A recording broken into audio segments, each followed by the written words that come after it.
And to approve the agenda as presented. All those in favor signify by saying aye. Aye. Opposed, the same. The agenda is approved. Our next item is call to the public. Do we have any public online? We do not at this time, Mr. Chairman. Thank you. Okay, our first exciting, if you ask me, item is consider approving a letter of agreement for professional services with Christopher S. Patterson of Fahey Schultz Burzik and Roads PLC for services related to a forthcoming utility scale solar project, and authorize the board chair to sign the same. And we have Tim Neaport, Community Development Director, here to give us the background on it. So Yes. morning. Good morning. So you may recall when the wind turbine project started up, there was lots of discussion about the activity happening. We didn't have any applications on hand at the time, but we wanted to get our professional services in line, knowing that it was coming. Mhm. Same similar thing here. We know that solar is being talked about. We know solar is imminent and it's going to be coming. Don't have anybody coming into my office with applications at this point, but don't want to be caught with our hands tied. So we'd like to get our professional services in line and have them ready for something upcoming within the next year, I would guess. Okay. So this is our legal component. This is Bill Fahey with Fahey Schultz Burzich, and I missed one there. Rhodes.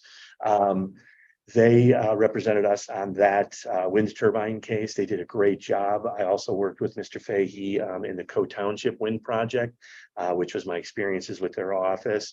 I believe he's sort of letting Chris Patterson, who we dealt with through the process, kind of going to head this up a little more for us.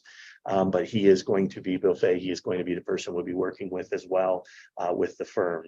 I did send this over to our legal counsel, and Tim Perrone had no legal objections to the letter of agreement that was provided by the Schultz, Burzich, and Rhodes. Make sure I'm getting them in the right order too. So yeah, there was no legal objection on his end to go ahead and sign. It's basically an hourly. How it works is they provide us services and they bill us hourly on a monthly basis. Remember that all of the funds that come to pay for this are from escrow from the applicant. So we'll have no costs coming out of the county for this. When they come and apply, they'll have to pay that escrow payment up front. And then the way our fee system works is that if we do run out of money, and we did run out of monies on the wind turbine project, we did have to have them come back and kind of refill the kitty or refill the escrow pot for us. Don't know that I'll anticipate the same happening here. That happened with regard to the sound study, and when the wind wasn't quite cooperating with us, we had some additional expenses there, but none of those expenses for the attorney or the next item with our Spicer group will come from the county. It'll all come out of the escrow account. Right. You know, I got a call the other day from Jim McBride at Middle Michigan Development Corporation, and he was inviting me to a lunch about a DTE solar project. I didn't, but I can't go because I'm not going to be here. I'm going to the last comment. Oh, good. You're going. Where's that at? Yeah. On Broadway, the old bank, is it the old Isabella Bank, I think it was, yeah. Okay. And they're on the corner of University. I think it's University in Broadway. Oh, I thought you meant where's the solar project? Oh, no. Oh, yeah, Yeah. where's the meeting? Ah, funny. No. I know Jim, I know Terry Rowlett. Excellent, good. So you'll be where, Commissioner? At the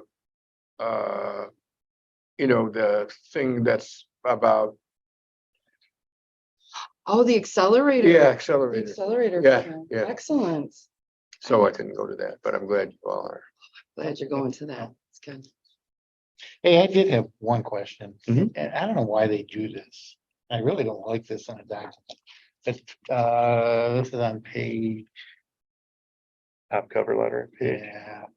They down, I don't know, third paragraph, that range, 175 to 350. Yeah, the reason they put it in an hourly range is that I think on the, where is it here? My problem is I want Specific. specific. Yeah. Yeah, Don't tell me, because how do we know what they're gonna charge me and who's working?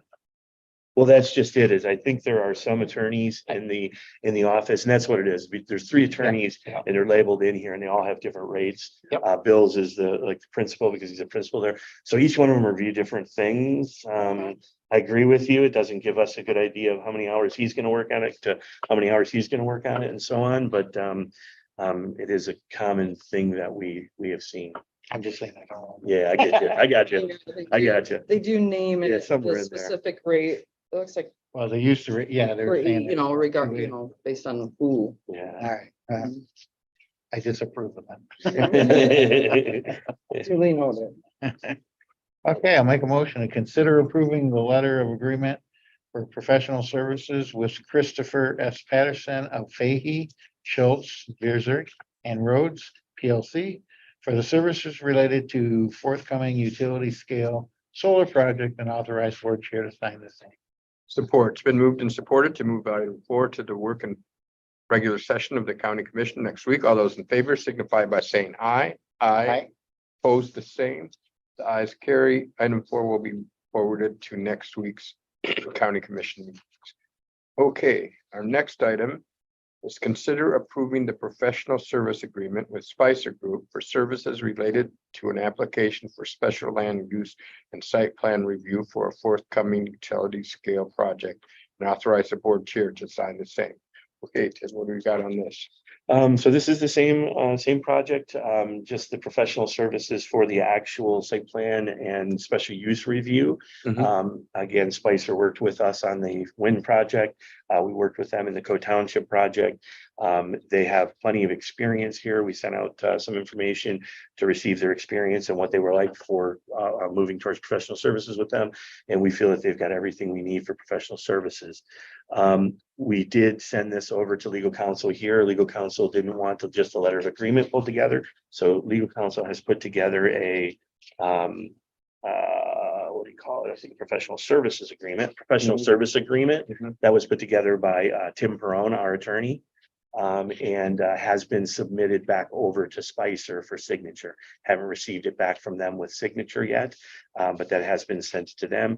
He did put as consultant's proposal as appendix at the back, which was their letter of agreement. And their fee schedule as Commissioner Hutchinson does not like. I seen that.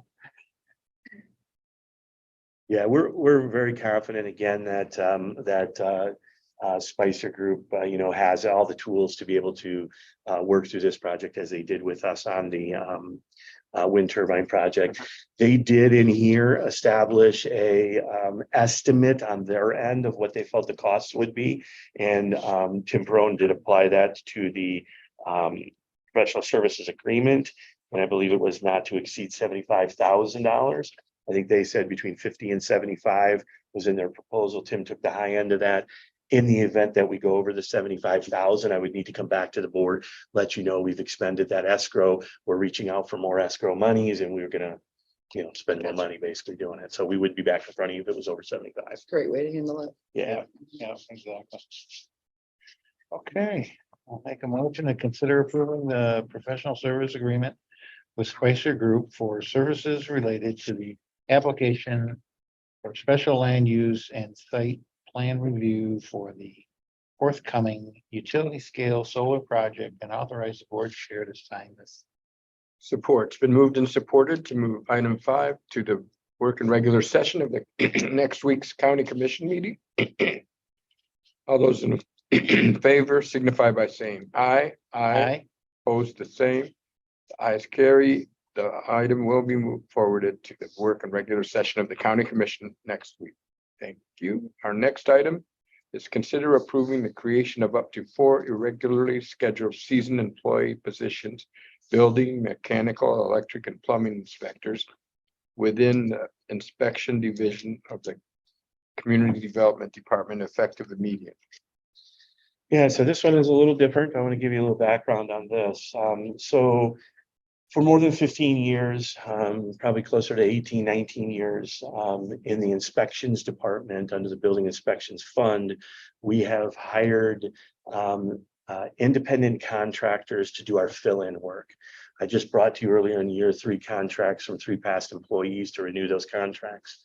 In that process of review, the insurance function and component in the current contract was MMRMA would be providing insurance, meaning the county's insurance liability would be covering these independent contracts.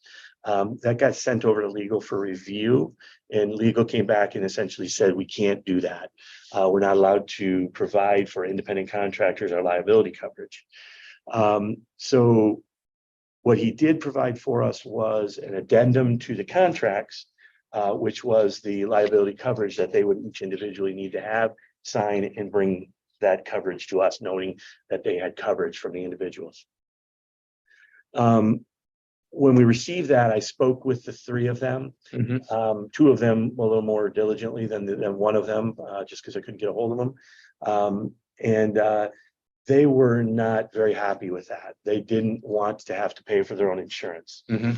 We essentially provide them payment a year. They provide us with a service for continuing. We need them more than they need us to a degree. So with them having to get their own insurance, it was going to cost them in the range of $750 to $1,500 a year. I only budget between $7,500 and $10,000 a year for payment to be split between 3 of them. So they're only making $2,000 a year. So it made sense why they were frustrated that they're going to have $1,500 in costs potentially to make $2,000. Just isn't worth their time. They all said, nope, we're going to step away from this.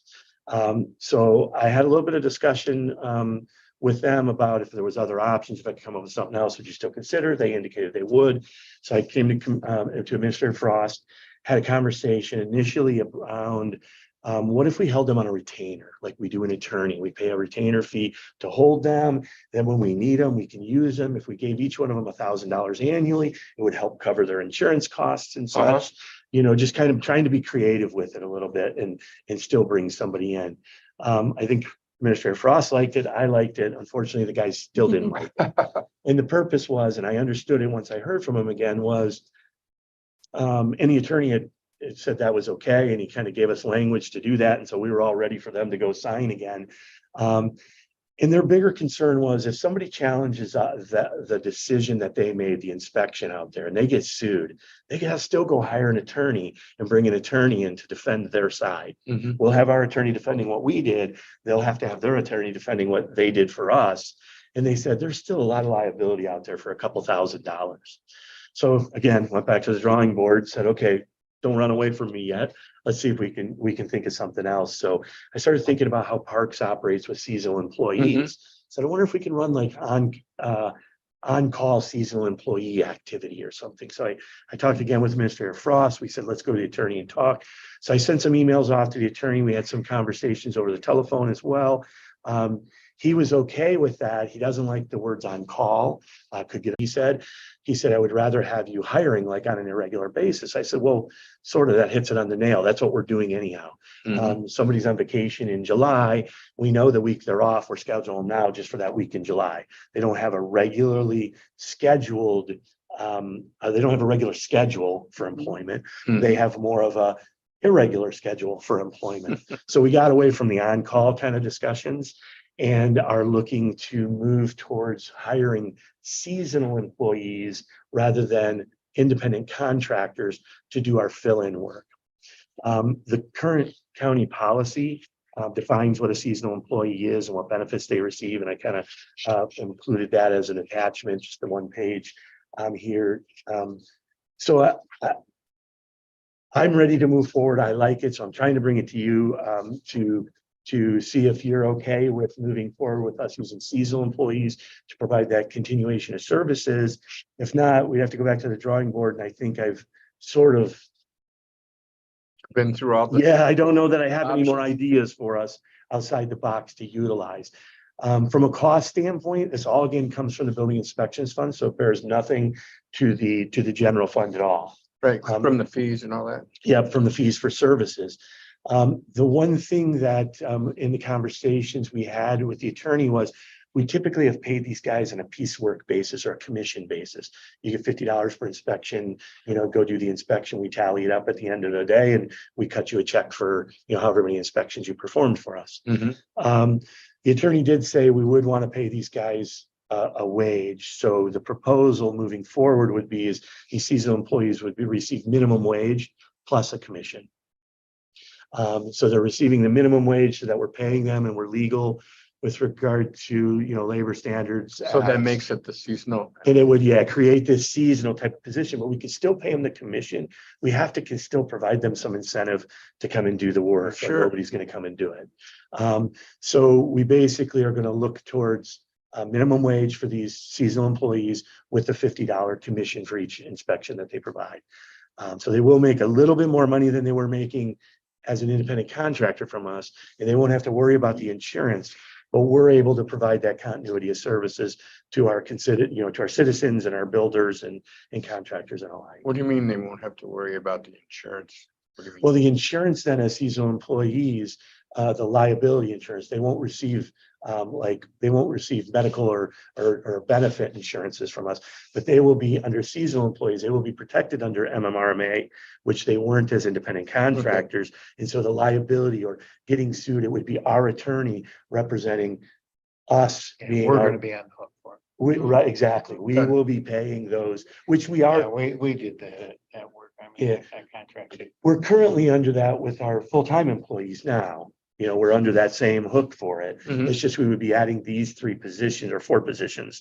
Hopefully it'll only be 3 of them. I'm in for 4 because sometimes the plumbing and mechanical, we can find a duly licensed guy, and we will if we can. But if we don't, I wanted to make sure we were open to be able to hire, 4 individuals. Sure.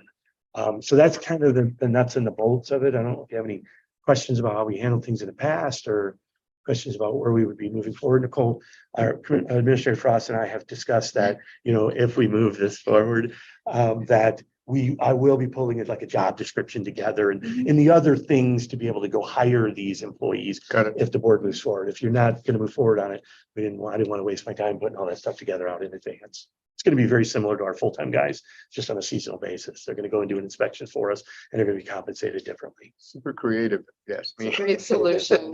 Yeah, Yep, nope. it's a great solution. So you already have experience. with this. Definitely explored all options. I did. I did. Wow. Okay. There's no more questions or comments. Could I Yep. get a motion, please? Make a motion to consider approving the creation of up to 4 irregular scheduled seasonal employee positions, building mechanical, electrical, and plumbing inspectors within the inspection division of the Community Development Department effective immediately. Support. It's been moved and supported to move item 6 to the work and regular session of the county commission next week. All those in favor signify by saying aye. Aye. Opposed, the same. Ayes carry, and this item will be forwarded to our next week's county commission meetings. Okay. Thank you, guys. I appreciate it. Yeah, Thanks thank for you. this work on it. I appreciate great it. day. Thank you too. For working your way through it. Yeah. Yeah. Thank you. Stepping through the hoops. Okay, is there any public online?